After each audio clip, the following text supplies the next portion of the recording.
कल आपको बताया था सर्वांग सम आकृतियां और सर्वांग सम त्रिभुज के बारे में बताया था। तो उसी के आगे सर्वांग समता नियम हम आपको बताएंगे, ठीक है। सर्वांग समता नियम बताएंगे। तो पहला नियम लिखेंगे एस सर्वांग समता नियम। S means side, side means भुजा, और A for angle, angle for कोण।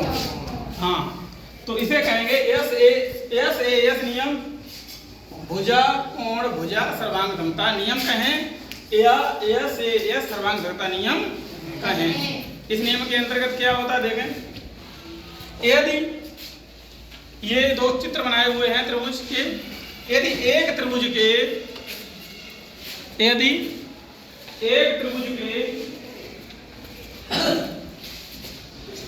दो भुजाएं और उनके अंतर्गत कोण, दूसरे त्रिभुज के दो भुजाएं और उनके अंतर्गत कोण बराबर हों।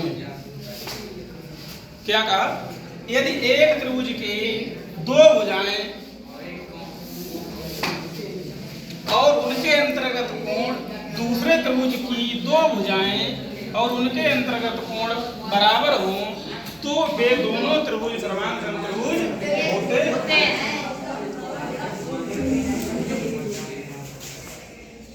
होते हैं।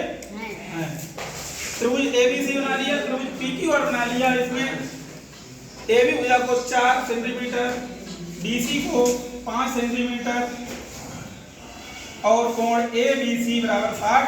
यहाँ पर त्रिभुज PQR में PQ बराबर 4 सेंटीमीटर, PR बराबर 5 सेंटीमीटर और कोण QPR बराबर 60। आप यहाँ देखेंगे कि शीर्ष के संगत कौन सा शीर्ष है। तो पहले संगत निकालेंगे। ABC A के संगत देखेंगे क्या है, A के संगत Q है। A के संगत क्या है, Q। तो लिखेंगे A के संगत Q।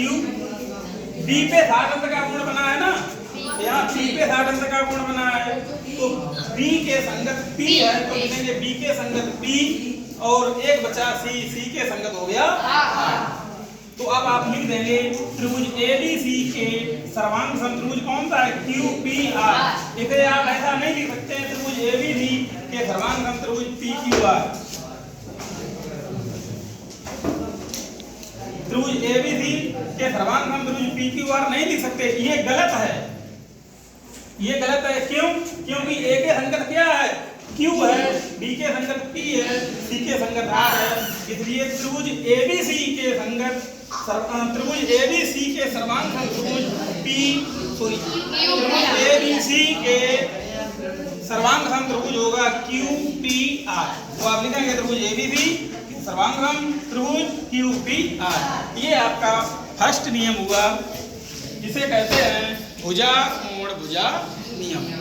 अब दूसरा नियम है ASA सर्वांग समता नियम। एंगल साइड एंगल सर्वांग समता नियम, कोण भुजा कोण सर्वांग समता नियम ही कहते हैं।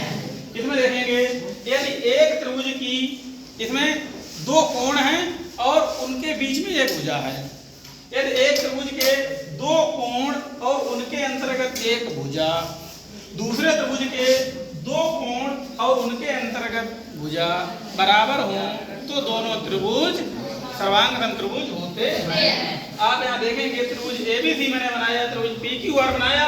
इसमें कोण ABC 60 अंश कह दिया, कोण ACB 40 अंश कह दिया और भुजा BC को 4 सेंटीमीटर कह दिया। यहाँ पर देखेंगे PQR में कोण QPR को 60 अंश कह दिया, कोण PRQ को 40 अंश कह दिया और भुजा PR को 4 सेंटीमीटर कह दिया है। इसके बाद देखेंगे कि शीर्ष के संगत कौन सा शीर्ष है।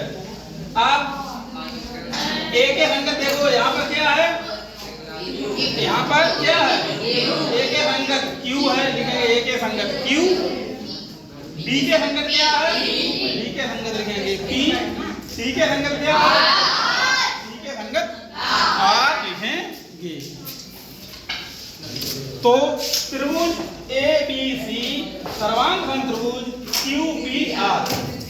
आप ऐसा नहीं कह सकते ये देखने में त्रिभुज ABC त्रिभुज PQR सर्वांग सम नहीं, त्रिभुज ABC सर्वांग सम त्रिभुज PQR नहीं है, ये गलत है। क्यों गलत है? क्योंकि A के संगत Q है, हमने यहाँ A के संगत क्या लिखा? P लिखा, इसलिए ये गलत है, ये गलत है। और त्रिभुज ABC के संगत त्रिभुज QPR है, देखेंगे A के संगत Q, A के संगत Q, B के संगत P, B के संगत P, C के संगत R, C के संगत R, इसलिए त्रिभुज ABC के सर्वांग सम त्रिभुज है QPR। ये दूसरा रूल कंप्लीट हुआ है।